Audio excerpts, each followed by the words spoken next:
तुम्ही बघू शकता मी काळा मसाला बरं का, खोबरं, कोथिंबीर, आलं, लसूण सगळं टाकलं, असं भाजून घेतलाय बरं का मसाला.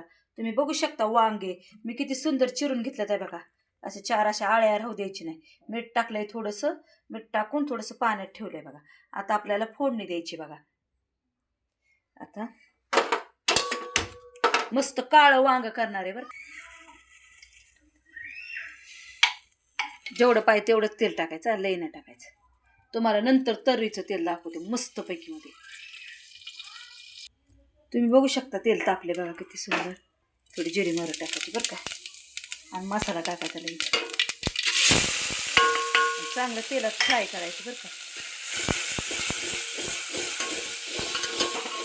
सुंदर भाजायचं नाही आपल्याला. तुम्ही बघू शकता, बघू शकता तुम्ही किती सुंदर भाजलं. 2 मसाले टाक, चमचे तांबडं, हळद, वांगे त्याच्यात टाकायची. चांगलं तेलात परतायचं काय आपल्याला.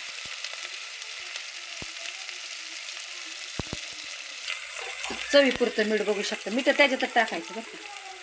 बघू शकता इतकं सुंदर होती ना करी. काळं कुट होणार आहे मस्त करी, काळी कुट. पाणी थोडंच टाकायचं आहे आपल्याला. हे बघा सगळा मसाला असा धुवून टाकायचा. इतकं सुंदर बघा, म्हणलं तुम्हाला काळं काळं कुट वांग होणार आहे. शेंगदाण्याचं कूट टाकायचं आहे ना आपल्याला, तर उकळी येऊ द्या अजून थोडी.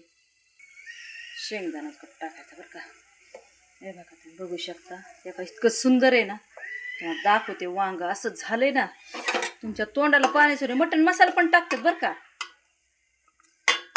इतकं टेस्टेड झालंय ना. वांग्याला शिजायला 10 मिनिटं लय झाले बघा. हा बघा, कूट टाकायचं वरून, खाली लागत नाही मग.